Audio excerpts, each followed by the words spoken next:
Hey guys, welcome to our own YouTube channel Effective Health Classes. The cue card that we are going to discuss today is describe a challenge you faced that you thought was rather difficult. एक challenge के बारे में बताना है जो कि ठीक था लेकिन हाँ स्टार्टिंग में ऐसे लग रहा था कि बहुत ज़्यादा टफ होएगा बट आप कर पाए उस चैलेंज को पूरा ठीक है. क्वेश्चंस इसमें जो कवर करने होंगे हमें वो है what it was, when and where you faced it, why you thought it was a difficult challenge, and explain how you felt at that time. One of the most difficult challenges I faced as a student was preparing for my final exams while recovering from a serious illness. जो मतलब अभी तक के challenges में से जो एक था most difficult one was क्या था, जब मैं student था मैं final exams की तैयारी कर रहा था और मेरे को साथ साथ में क्या मैं बीमार था या थी ठीक है. This happened about 3 months before my last years exam. कब हुआ था? 3 महीने पहले मेरे फाइनल ईयर एग्ज़ाम से. I had fallen sick with a sphere case of the flu. मैं बीमार हो गया था, फ्लू हो गया था लेकिन बहुत ज़्यादा स्फीयरली हुआ था मुझे वो, which caused me to miss several weeks of school. जब मैं क्या हुआ था मैं स्कूल नहीं जा पाया था काफ़ी हफ्ते. As a result, I was unable to attend important classes, especially in subjects like mathematics and science, which I found challenging even under normal circumstances. तो इस वजह से मैं बहुत सी क्लासेस नहीं लगा पाया था, स्पेशली मैथ्स एंड साइंस की अगर मैं बात करूँ वो तो मुझे वैसे ही बहुत ज़्यादा टफ लगते हैं, वैसे ही मुझे बहुत ज़्यादा चैलेंजिंग लगते हैं अगर मैं नॉर्मल ठीक भी हूँ तब भी, right. During that time, I was really worried about how I would catch up because I had fallen behind on my course work. उस टाइम पे तो मेरे को लग रहा था, मेरे को बहुत टेंशन हो रही थी कि मैं कैसे सब पूरा करूँगा, कैसे कैचअप करूँगा, कैसे टाइम से मैं पूरा कर पाऊँगा सिलेबस, क्योंकि मैं कोर्स वर्क में मैं काफ़ी पीछे चल रहा था या चल रही थी क्योंकि मैंने बहुत सारी क्लासेस मिस करी थी. And the final exams were quickly approaching and जो फाइनल एग्ज़ाम्स थे वो जल्दी आ रहे थे. My teachers were moving on to new topics, but I was still struggling to understand the ones I had missed. जो मेरी टीचर्स थी वो नए नए टॉपिक पढ़ाए जा रहे थे but I was still struggling to understand the ones I had missed. लेकिन मेरे को तो वही जो पुराने मैंने पढ़े हुए थे वही समझने में मेरे को दिक्कत हो रही थी, मतलब मैं स्ट्रगल कर रहा था या कर रही थी. टू टैकल दिस चैलेंज, इस जो ये मेरे सामने चुनौती आई थी इसके साथ लड़ने के लिए I developed study plan the moment I started feeling a bit better.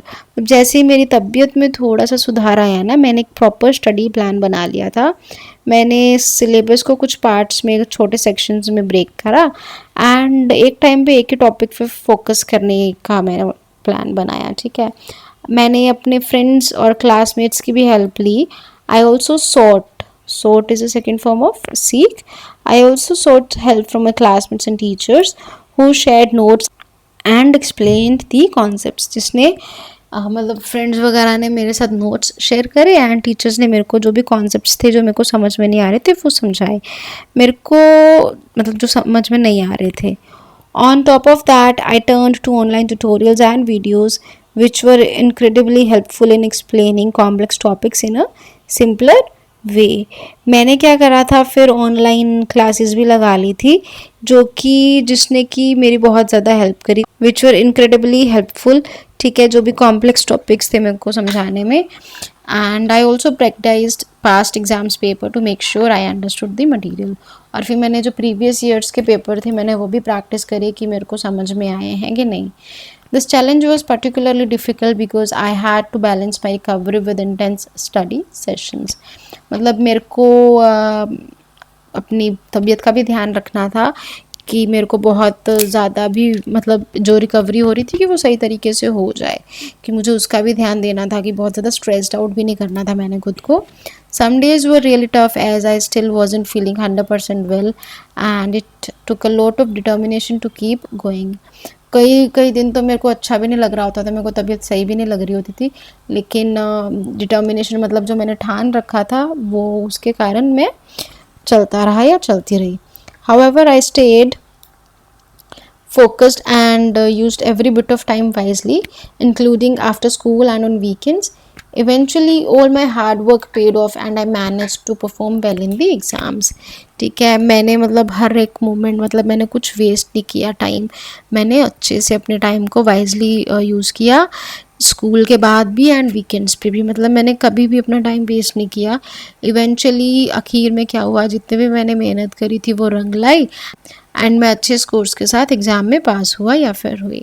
Looking back I realise how this experience tested my resilience and time management skills. अगर मैं मतलब याद करूँ तो इसने मेरे को बहुत सही चीज़ सिखाई है, रियलाइज़ कराया है ये एक्सपीरियंस कि मेरी रेजिलियंस, कि मैं कितनी देर तक खड़ा रहता हूँ किसी चैलेंज को लेके। एंड दूसरा क्या है, मैंने टाइम मैनेजमेंट स्किल्स भी काफ़ी इससे मैंने टेस्ट करी हैं, ठीक है, क्योंकि कि मेरे पास टाइम कम था, सिलेबस ज़्यादा था, कि कैसे मैनेज होगा वो भी मैंने बहुत बखूबी करा।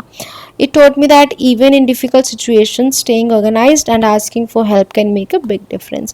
कह रहे हैं कि अगर वो कह रहे हैं कि मुझे ये भी सिखाया है सिचुएशन ने कि अगर कोई डिफ़िकल्ट टाइम भी चल रहा है तो ऑर्गेनाइज्ड अगर हम रहते हैं, एक प्रॉपर प्लान अगर फॉलो करते हैं, प्रॉपर टाइम शेड्यूल फॉलो करते हैं एंड हम अगर किसी की हेल्प भी ले लेते हैं तो उससे बहुत फ़र्क पड़ता है। मतलब उसमें हमें झिझकना नहीं चाहिए या ईगो को बीच में नहीं लाना चाहिए, ऐसे नहीं सोचना चाहिए कि मैं उससे हेल्प मांगूंगा, या शर्माना नहीं चाहिए, जो भी मतलब रीज़न है, ठीक है। So this was a Q card, I hope आपको सही लगा होगा। If it's so please do hit the like button, मेरे फ्रेंड्स के साथ शेयर करिए, चैनल को अभी तक सब्सक्राइब नहीं करा है तो कर लीजिए। मिलते हैं नेक्स्ट कोई इंटरेस्टिंग सी वीडियो में, टिल देन टेक केयर, सी या, बाय बाय।